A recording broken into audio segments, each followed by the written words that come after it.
This is a difference of squares. So this is special because both numbers are squares. So let's start with the idea of what a square is first of all. Squares are 1, 4, 9, 16, 25, 36, 49, 64, 81, and 100. There are some more. 100, that's 10 squared. 121, 144, 169, 196, and 225. So those are the perfect squares through 15. Remember that a square is a number that's the same number times itself.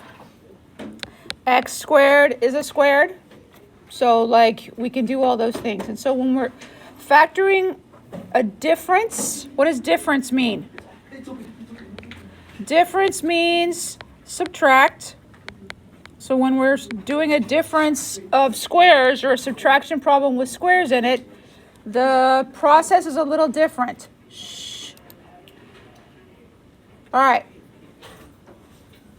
Which is not what I want to see. What am I looking at?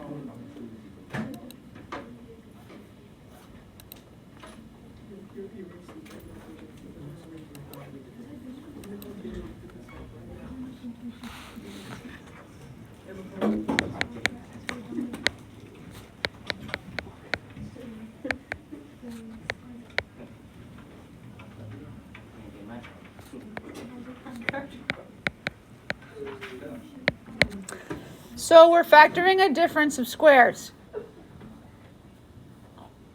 So these first three things I want to remind you about foiling. Shh. Stop. Okay, so x times x, x squared, x times negative 9, negative 9x, 9 times x plus 9x plus 9 minus 9. Multiplied is negative 81. So when I multiply, or when I combine like terms, x squared minus 81. So notice we went from 4 terms to 2 terms because the middle terms cancel out. For the second one, 5x times 5x, that's 25x squared. 5 times positive 7, that's plus 35x. Negative 7 times positive 5 is negative 35x. And negative 7 times positive 7 is negative 49. Again, when I combine like terms, I have 25x squared minus 49 because the middle terms cancel. The last one, 2a times 2a is 4a squared. 2a times negative 3b is negative 6ab. Positive 3 times positive 2 is positive 6ab. And plus 3 minus 3 multiplied is negative 9b squared. So when I combine like terms, I get 4a squared minus 9b squared. Because in each of these middle terms cancel each other out. So I want you to look at what we finally ended up with. X squared is a square, obviously. 81, that's 9 times 9. And this is the difference. So this is a difference of squares. So how come, I want you to notice, we started with 2 terms, but when I factor it, I get x plus 9x minus 9 because I need these 2 middle terms to cancel. So a difference of squares is just the square root of each of these with 1 negative and 1 positive. So the square root of 25, that's 5, and the square root of 49, that's 7, with 1 negative and 1 positive. So when we multiply this out, that's a squared plus ab, but then it's minus ab minus b squared. These cancel so that I get a squared, minus root b squared as our final thing. That's how we multiply.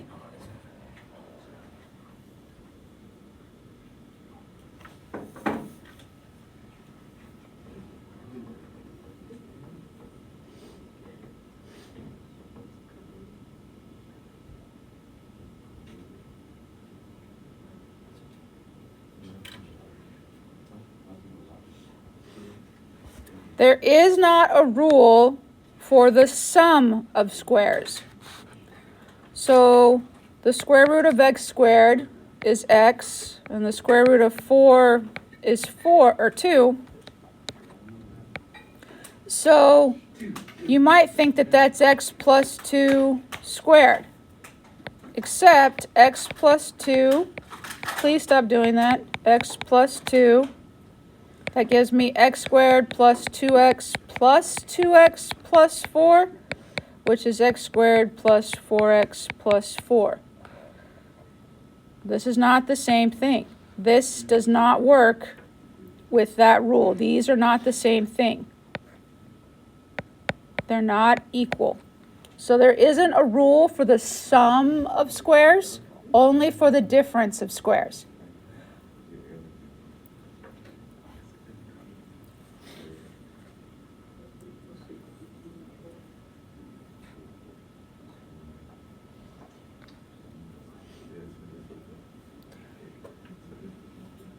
There is no rule for this section because it's not factorable. It can't be eliminated when I have a positive c. But when I take the square root of both of these, I get a, and the square root of b squared is b, so then I get a minus b, a plus b.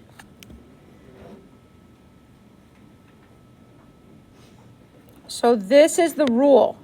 So if you could just remember, you take the square root of both numbers and you add one and subtract the other, that'll be how you can find the difference of perfect squares. So we'll go through the steps again and then we'll do some practice. So first, make sure that you have an actual difference of squares. You have to have a subtraction sign, and you can square root both terms. And then we use our rule. Take the square root of each term, write those in parentheses, and then make sure that one is positive and the other is negative.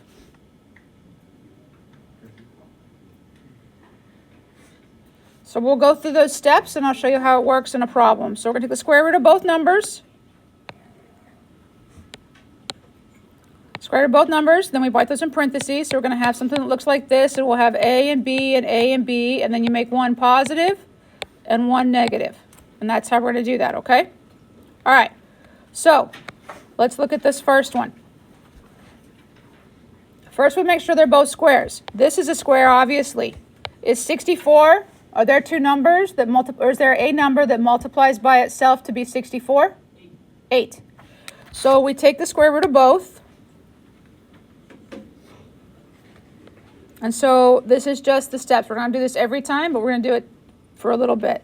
So the square root of x squared and the square root is 64. So I get x and 8. So then we have where this is a and this is b. So then it's a minus b, a plus b. So then it's x minus 8, x plus 8. And that's the answer. Once you get the square root of both numbers, you just put them in there with one positive and one negative. But you have to make sure the number you have actually is a perfect square. So x squared is obviously a square. What's 81? What number times itself is 81? 9. So the square root of 81 is 9, and the square root of x squared is x. So then I have 9 minus x, 9 plus x. And that's it.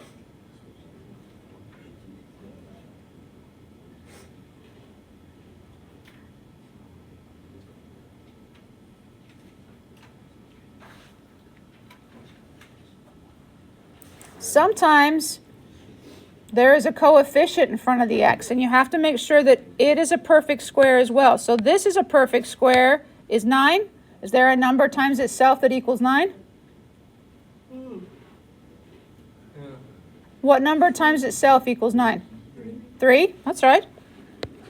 So then we have the square root of 9x squared is 3x, and the square root of 100 is 10. So then it's 3x minus 10, 3x plus 10. That's it. Once you find the square roots, it's just minus and plus, and that's all we need to do.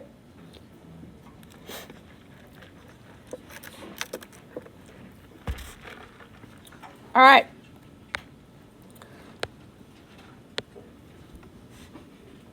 X squared is obviously 1. What is the square root?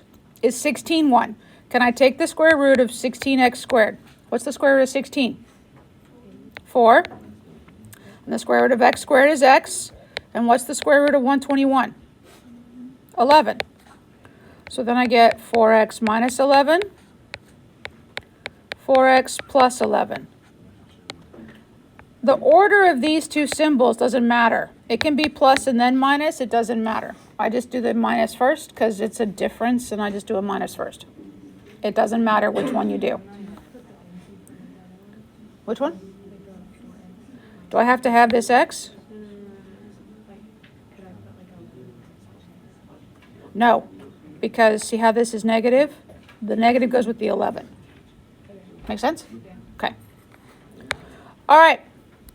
Now, this is different variables, but it doesn't change the fact that everything there is a squared. So when I do the square root of 36x squared, that becomes 6x, and the square root of y squared is y. So I get 6x minus y, 6x plus y, and that's it.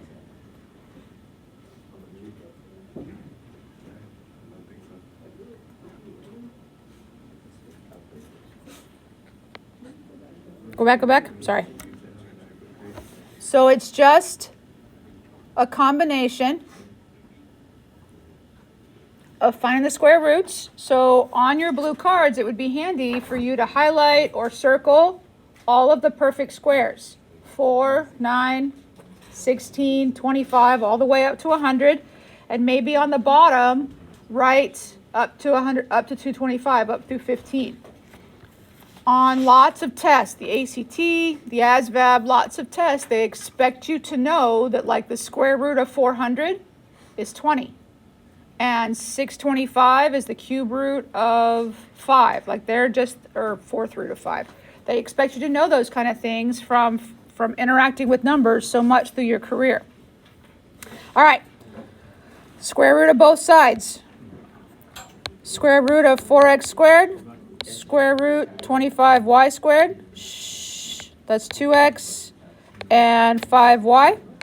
So 2x minus 5, 2x plus 5.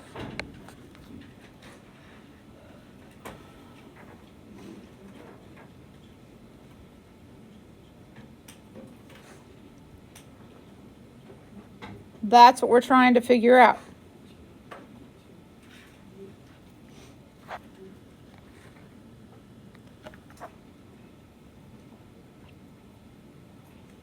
Does that one look worse? Number 7, does that look worse than the ones we've done so far? Why? Because there's 2, but they're both squared, right? So what's the square root of x squared? X, and the square root of y squared? Y. And then 1 is a perfect square. Don't forget that 1 is a perfect square. 1 times 1 is 1. So then the square root of 1 is 1. So following that pattern, I didn't write this all the time, but you should, because this is A and this is B. so that I get xy minus 1, xy plus 1. And if I need to check it, I can just, okay, xy times xy, that's xy squared. This becomes plus xy minus xy. Those will cancel. Those become 0. And then negative 1 and positive 1 is negative 1. A number 8 is a trick. Why is number 8 a trick? What makes number 8? No, that's okay. Variables in both is fine. Is 4 a perfect square? What's the square root of 4? Square root of 25? And y squared and x squared can both do that. What makes it a trick? The addition sign. We've been working on a difference of squares. This is a sum. So when we do this, when we take the square root, so the square root of 4x squared and the square root of 25y squared, that's 2x and 5y. So then if I follow the pattern, that's 2x minus 5y, 2x plus 5y, right? So if we follow the pattern that we've done, that's what's factored. Except when I multiply this, that's 4x squared minus 10y xy, sorry, plus 10y minus 10xy. I tried to cram too much in there. 10xy minus 25y squared. These cancel, so I have 4x squared minus 25y squared.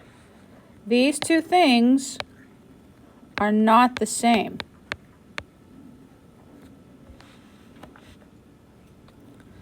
Because it's a sum,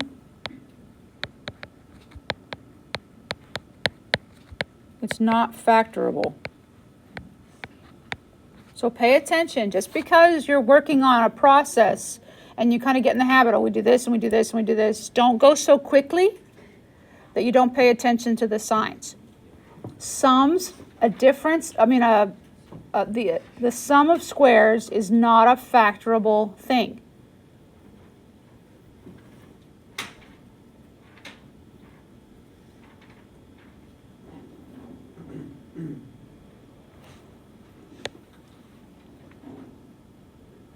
All right, these have a GCF. So just because you look at it at first and you go, oh, there's nothing I can divide those by. 2 isn't a square. 72 isn't a square. But they're both even. So I can divide by 2. So when I divide by 2, I get 2 times x squared minus 36. Now, it's a difference of squares.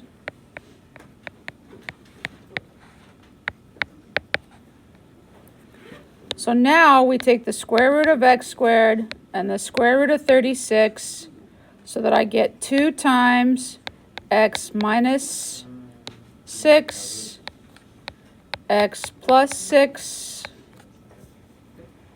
all because I factored out that 2. So you can't look at a problem and automatically go, well, that's not a difference of squares. I can't do that one. You have to follow through and remember that you can take out a GCF or simplify your fractions to make it something so that it will be a difference of squares.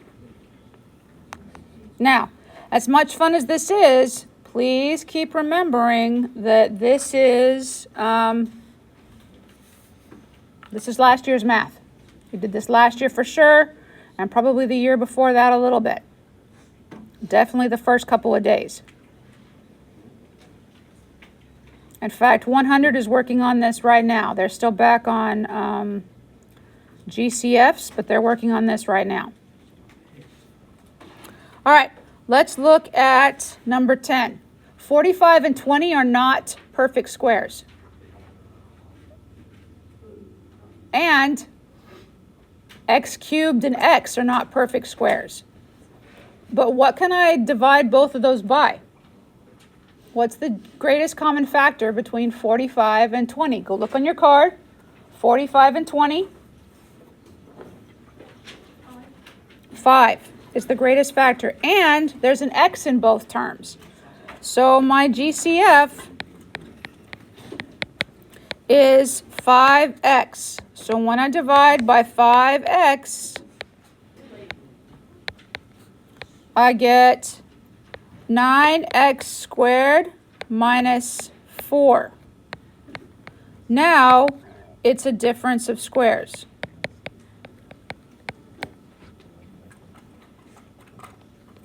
So when I take the square root of 9x squared and the square root of 4, I get 3x and 2. We bring this down, so I have 5x, 3x minus 2, 3x plus 2.